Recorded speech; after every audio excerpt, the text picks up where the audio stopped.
Hi friends, welcome to Arul cooking channel. இன்றைக்கி நம்ம சேனலில் பார்க்க போகிறது எக்கை வச்சு ரொம்ப சூப்பரான டேஸ்ட்டான பகோடாலாம் செஞ்சு காட்ட போகிறோம். இதுக்கு ரொம்ப டைம்லாம் இல்லை, 10 நிமிஷத்தில் செஞ்சு முடிச்சிடலாம். எல்லாருக்குமே ரொம்ப பிடிக்கும். சென்னையில் பென்ட்ரல் சைக்ளோன் நடக்கிறதால ரெட் அலர்ட் கொடுத்துருக்காங்க. வெளியே பயங்கரமாக காற்று மழைன்னு செமையாக இருக்குது. இந்த மாதிரி டைமுக்கு சிம்பிளாக ஒரு ஸ்நாக்ஸ் ரெசிபி செய்யணும்னு நினைக்கிறவங்க இந்த மாதிரி ட்ரை பண்ணி பாருங்கள். டேஸ்ட் நல்லாயிருக்கும். இது ஸ்நாக்ஸாக மட்டும் இல்லை, லஞ்சுக்கும் சூப்பராகவே இருந்தது. கண்டிப்பாக ட்ரை பண்ணி பாருங்கள். எக் பக்கோடா செய்கிறதுக்கு நான் எடுத்துருக்க முட்டை 4 முட்டை எடுத்திருக்கேன். நீங்கள் உங்கள் ஃபேமிலிக்கு ஏற்ற மாதிரி எடுத்துக்கோங்க. 4 முட்டையும் இப்போ ஒரு பவுலில் உடச்சி ஊற்றிக்கலாம். முட்டையை உடச்சி ஊற்றினதும் ஒரு ஃபோக் வச்சு நல்லா முட்டையை நல்லா மிக்ஸ் பண்ணிவிட்டு அதுக்கப்புறம் மற்றதெல்லாம் சேர்த்துக்கலாம். மற்ற இன்க்ரீடியன்ஸை நல்லா மிக்ஸ் பண்ணியாச்சு. இப்போ கடலை மாவு, இது ஒரு 50 கிராம் அளவுக்கு கடலை மாவு இருக்கும்.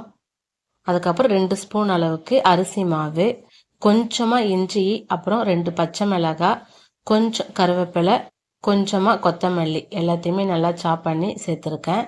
ஒரு பெரிய சைஸ் வெங்காயத்தையும் நல்லா பொடியாக சாப் பண்ணிவிட்டு சேர்த்துக்கணும். வெங்காயம்லாம் போட்டு மிக்ஸ் பண்ணதும் பகோடாக்கு தேவையான அளவு உப்பு, ஒரு 1/2 ஸ்பூன் அளவுக்கு காஷ்மீர் சில்லி பவுடர், நெக்ஸ்ட்டு ஒரு 1/4 ஸ்பூன் அளவுக்கு கரம் மசாலா போட்டுக்குங்க. கொஞ்சமாக சீரகத்தூள் ஆப்ஷனல் தான், வேண்டானா ஸ்கிப் பண்ணிக்கோங்க. கொஞ்சமாக மஞ்சள் தூள் சேர்த்துருக்கேன். இதை நல்லா மிக்ஸ் பண்ணிக்கலாம். நான் ஃபுட் கலர் சேர்க்கலை, அதனால தான் நான் சேர்த்துருக்கிறது காஷ்மீர் சில்லி பவுடர். நல்லா டார்க்காக கலர் எடுத்து கொடுக்கும். தண்ணி ஊற்றக்கூடாது, தண்ணி ஊற்றாமலே மிக்ஸ் பண்ணுங்க.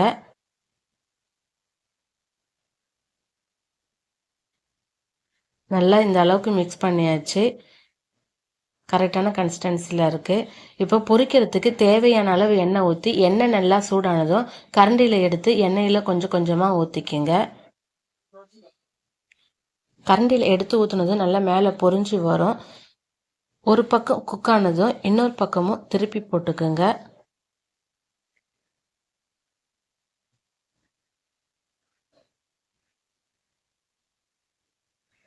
நல்லா கோல்டன் கலரில் வந்ததும் எண்ணெயோட சலசலப்பு அடங்கினதும் எடுத்துக்கலாம். இதே மாதிரி மிச்சம் இருக்கிறதையும் ஆயிலில் ஊற்றி பொரிச்சு எடுத்துக்கணும். அவ்வளோதான், ஒரு சூப்பரான டேஸ்டான எக் பகோடா ரெடி. நீங்களும் இதே மாதிரி உங்கள் வீட்டில் ட்ரை பண்ணி பாருங்கள். ரொம்பவே சூப்பராக இருந்துச்சு. லஞ்சுக்குமே ரொம்ப காம்பினேஷன் சூப்பராக இருக்கும். கண்டிப்பாக ட்ரை பண்ணி பாருங்கள். அருள் குக்கிங் சேனலை லைக் பண்ணுங்கள், ஷேர் பண்ணுங்கள், சப்ஸ்கிரைப் பண்ணுங்கள். தேங்க்யூ ஃபார் வாட்சிங்.